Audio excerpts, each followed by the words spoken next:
Stuttgart, Germany. Summer 1943. 25,000 feet above the city. American bomber engines filled the sky like distant thunder. Lieutenant Werner Schroer pushed his Messerschmitt Bf 109 into a climbing turn, positioning for an attack on the B-17 Flying Fortress formation ahead. He had intercepted bombers before. The tactic was simple: approach from 12 o'clock high, fire into the cockpit, break away. But as Schroer closed to within 2,000 meters, the formation erupted in fire. 13 Browning M250 caliber heavy machine guns on each B-17 opened simultaneously. 12 bombers meant 156 guns total. The sound was unlike anything he had experienced. Not sharp cracks, but a sustained, thunderous roar that shook the air. Visible walls of tracers filled the space between attacking fighters and their targets. Each M2 fired at 450 to 600 rounds per minute. The 12.7mm by 99mm cartridge left the barrel at 2,910 feet per second. Effective range against aircraft, 1,800 meters. Schroer was well inside that kill zone. The Browning M2 weighed 84 pounds. Belt-fed from 110-round boxes, American gunners sustained fire far longer than German weapons allowed. Tracers every fifth round created streams of light. For every visible tracer, 4 invisible bullets filled the space between. Schroer dove away as rounds tore through space his aircraft had just occupied. He later wrote, "The Americans fire with the abundance of factories. We must rethink everything." The M2 represented American military philosophy. Where Germans created sophisticated weapons in limited numbers, American factories produced M2s by the hundreds of thousands. By war's end, nearly 2 million guns, billions of rounds of ammunition. This was doctrine, not accident. American philosophy emphasized overwhelming firepower through industrial capacity. German machine gunners fired precise bursts to conserve ammunition. Americans taught suppressive fire-sustaining fire to pin enemies regardless of ammunition expenditure. John Moses Browning designed the weapon after World War I, prioritizing reliability and simplicity. The M2 used short recoil operation with a rising bolt lock. It functioned in desert heat, Arctic cold, tropical humidity, and high altitude. Field maintenance required minimal tools. German weapons often achieved superior performance through complexity. The MG-131 13mm heavy machine gun offered excellent ballistics and higher rate of fire, but it was temperamental, required careful maintenance, and was produced in insufficient numbers. The M2 appeared everywhere: bombers, fighters, tanks, half-tracks, jeeps, landing craft, and ground-mounted anti-aircraft positions. Major Heinrich Ehrler documented tactical adjustments forced by 50 caliber defensive fire. "We cannot approach where their fire is heaviest. The Americans have turned bombers into flying fortresses, bristling with heavy machine guns." The psychological impact was profound. German fighter pilots were elite volunteers, extensively trained, combat-blooded, but American bomber boxes with massed 50 caliber fire represented something qualitatively different. Not precision, but volume. Thousands of rounds filled the airspace attacking fighters had to traverse. Statistical probability replaced marksmanship. By late 1943, Luftwaffe loss rates against American daylight raids became unsustainable. America replaced losses from inexhaustible reserves. German pilot casualties were irreplaceable. The sound of the 50 caliber became associated with American air power in German consciousness. The sound of material superiority, industrial capacity, overwhelming tactical skill. But the air war was only the beginning. German soldiers would soon discover Americans had mounted 50 calibers on virtually every combat vehicle. The weapon terrorizing Luftwaffe pilots at 25,000 feet would soon pin down Wehrmacht infantry at ground level. The M2 Browning was about to reveal its true versatility. From Normandy's beaches to German city streets, German forces would learn why American doctrine emphasized overwhelming firepower above all else. June 6, 1944. 06:30 hours. Omaha Beach, Normandy coast. Oberstgefreiter Klaus Hartmann, 352nd Infantry Division, watched through his bunker's firing slit as landing craft approached through morning mist. He had manned this position overlooking the beach for months, waiting for this moment. His MG-42 machine gun was positioned perfectly overlapping fields of fire with neighboring bunkers, pre-registered ranges to kill zones on the beach. Then he saw the vehicles. Every American landing craft mounted at least one 50 caliber machine gun. Medium tank M4 Sherman tanks carried commanders' cupola-mounted M2s. M3 half-track armored personnel carriers featured ring-mounted 50 calibers. Even jeeps towed into shore had puntle-mounted Brownings. The Americans hadn't just brought an invasion force, they'd brought a mobile artillery park of heavy machine guns. The ramps dropped. American infantry poured onto the beach under murderous German fire, but within minutes the 50 calibers began their work.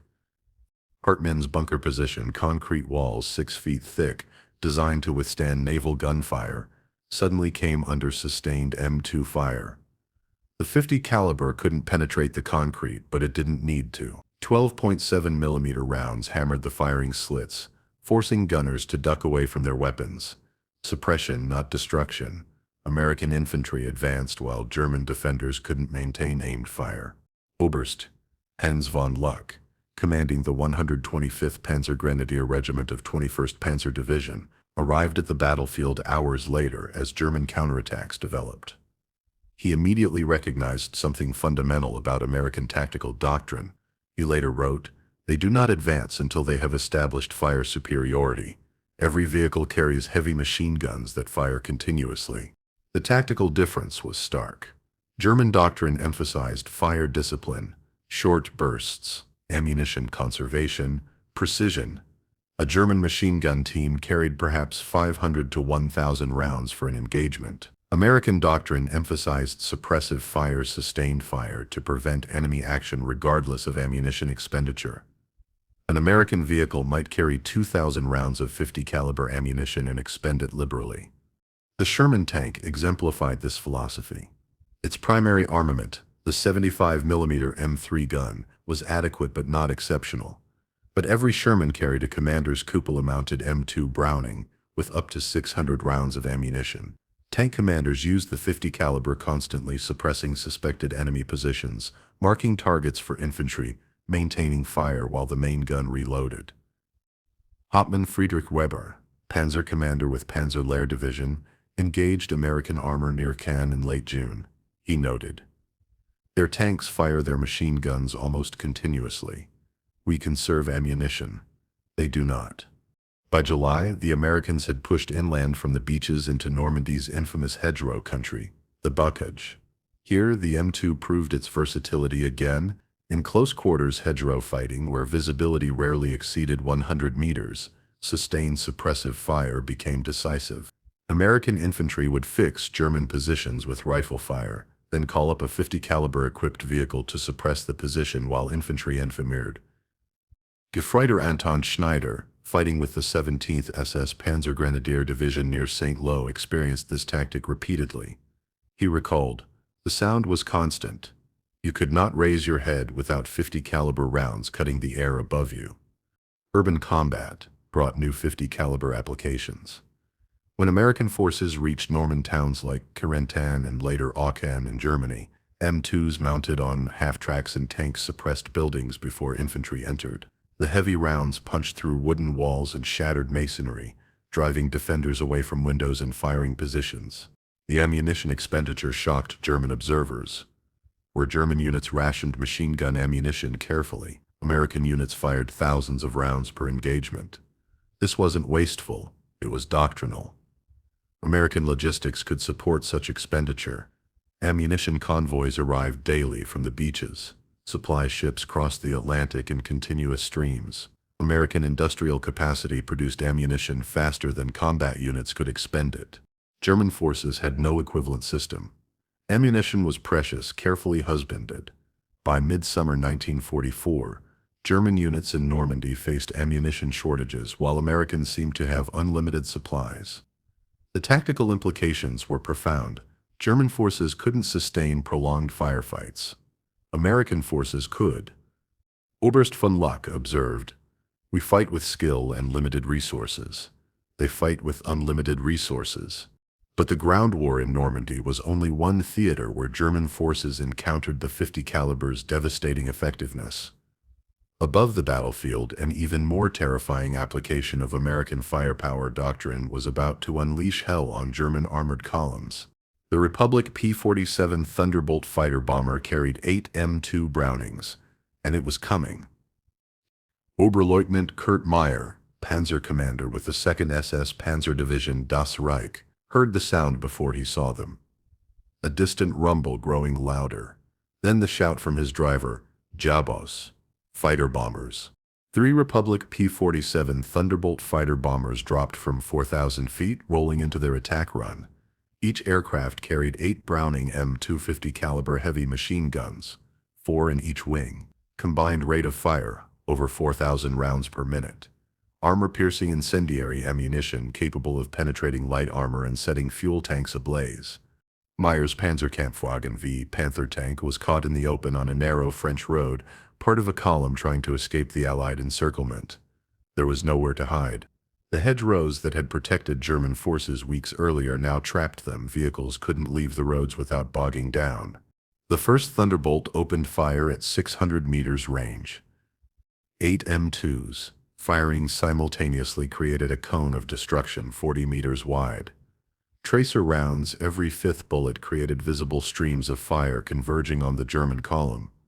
But for every tracer, 4 ball and armor-piercing rounds filled the space between.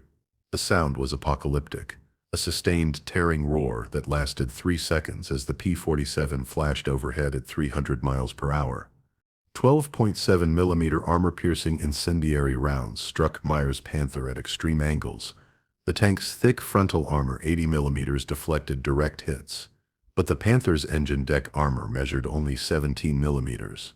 Rounds penetrated, igniting fuel and hydraulic fluid. Within seconds, the tank was burning. Meyer and his crew bailed out, diving into roadside ditches as the 2nd and 3rd Thunderbolts made their runs. The truck behind his Panther exploded, ammunition cooking off.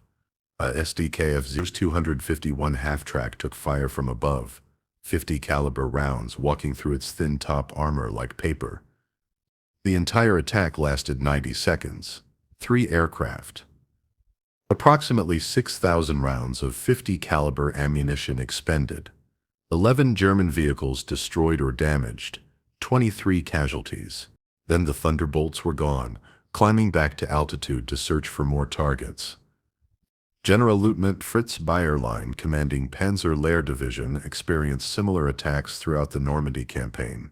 He later testified, "The fighter bombers came in waves. We could not move in daylight. Every road, every trail became a killing ground." The P-47 Thunderbolt weighed 7 tons fully loaded and was powered by a Pratt & Whitney R2800 double wasp radial engine producing 2,000 horsepower. It could carry 2,000 pounds of bombs in addition to its 8 M2s with over 3,000 rounds of ammunition. But German soldiers feared the guns more than the bombs. Bombs required precise aim. The 50 calibers merely required pointing the aircraft in the general direction of a target. Pilots fired from 600 meters away, walking their tracers onto vehicles, infantry positions, supply columns. The volume of fire compensated for any accuracy limitations. American tactical doctrine emphasized air-ground coordination that German forces couldn't match by mid-1944. Ground units radioed for air support. Forward air controllers marked targets with colored smoke. Within minutes, sometimes seconds, Thunderbolts arrived overhead. The 50 calibers suppressed enemy positions while friendly forces advanced. Hauptmann Joseph Fischer, commanding a company of Panzer Grenadiers, described the psychological impact. "We learned to recognize the engine sound. When you heard it, you had perhaps 30 seconds to find cover. The machine guns would saturate an area 50 meters wide. Nothing survived in the open." German attempts to move armored formations in daylight became suicidal. The Morton counterattack in early August 1944 demonstrated this brutally. German panzer divisions attempted to cut off American forces advancing from the Normandy beachhead. The offensive was planned as a decisive blow, 7 panzer divisions attacking on a narrow front. Allied fighter bombers destroyed it in 3 days. P-47s flew over 300 sorties per day during the battle. Each sortie meant 850 caliber machine guns and potential bombs or rockets. German tanks that had survived years of combat on the Eastern Front burned under American air attack. The counterattack stalled, then collapsed. By late August, during the Falaise Pocket encirclement, German forces attempting to escape faced continuous air attack. The roads became graveyards of destroyed vehicles. Oberst Kurt Kaufmann, surviving the pocket, later wrote, "We abandoned vehicles and fled on foot. The Americans owned the sky. Their fighter bombers hunted us like wolves hunt deer."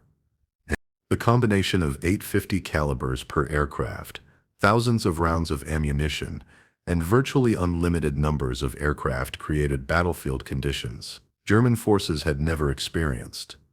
On the Eastern Front, the Luftwaffe at least contested Soviet air superiority. In Normandy and beyond, American air dominance was absolute.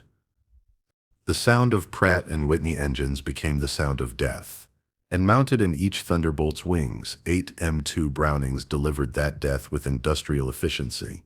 German soldiers learned new rules. Do not move in daylight. Do not mass vehicles. Do not present targets. But defensive warfare cannot be won through hiding. The Americans advanced daily while German forces cowered from aircraft they could not shoot down. For German troops transferred from the Eastern Front, the contrast was shocking, but that comparison would reveal even deeper truths about how the Americans fought their war.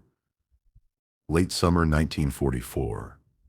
Somewhere in eastern France, Obergefreiter Hans Becker sat in a roadside ditch, listening to American 50 caliber fire suppressing the tree line 200 meters away. He had been transferred from the Eastern Front 3 weeks earlier, pulled from Army Group Center after the Soviet summer offensive shattered German defensive lines. He thought he understood modern warfare. He had been wrong. On the Eastern Front, Becker had faced Soviet attacks characterized by massed infantry assaults, supported by artillery barrages. The Soviets attacked with thousands of men, accepting catastrophic casualties to overwhelm German positions through sheer numbers. Soviet firepower was abundant but often inaccurate, massive artillery preparations that pulverized square kilometers of terrain followed by waves of infantry. The Americans fought differently. Where Soviet infantry charged in company and battalion strength, American infantry advanced in squads and platoons. But every advance was preceded by overwhelming fire. Artillery, mortars, tank guns, and constantly, endlessly, the 50 caliber machine guns. Clicks. Becker watched as an American M4 Sherman tank positioned itself at the forest edge, 300 meters away. The commander's cupola-mounted M2 Browning began firing long, sustained bursts into the German-held tree line. The gun fired for 30 seconds, paused, fired again for 20 seconds. The Americans weren't shooting at specific targets. They were shooting at potential targets. Reconnaissance by fire. On the Eastern Front, such ammunition expenditure would have been unthinkable. German units rationed ammunition carefully. Soviet units, despite enormous production capacity, still emphasized fire discipline when using machine guns. The Americans seemed to have no such concerns. Hauptmann Werner Schultz, a veteran of 3 years on the Eastern Front now commanding a company in France, noted the difference in his diary. The Russians attack with men. The Americans attack with machines and bullets. Against Russians, you kill until they stop coming. Against Americans, you hide until they stop shooting. The tactical implications were profound. German defensive tactics developed on the Eastern Front emphasized counterattack, absorbing Soviet assaults, then launching immediate counterstrokes to reclaim lost ground. This required preserving combat strength, husbanding ammunition, maintaining unit cohesion for offensive action. Against Americans, counterattacks became suicidal. Any German unit attempting to mass for counterattack faced immediate suppression from 50 caliber machine guns on tanks, half-tracks, and jeeps. If they persisted, fighter bombers arrived within minutes. The Americans didn't need to destroy German forces through direct fire. They needed only to suppress them long enough for infantry to close and assault with grenades and rifles. Lieutenant Friedrich Hoffmann commanded a platoon transferred from Army Group North. He described his first engagement against Americans. "We prepared a counterattack as we had done hundreds of times in Russia. When we advanced, their machine guns opened from every vehicle. We never reached assault range. Half my men fell in the first minute. The ammunition expenditure differential was staggering. A German infantry company might receive 3,000 rounds of machine gun ammunition for a week of combat.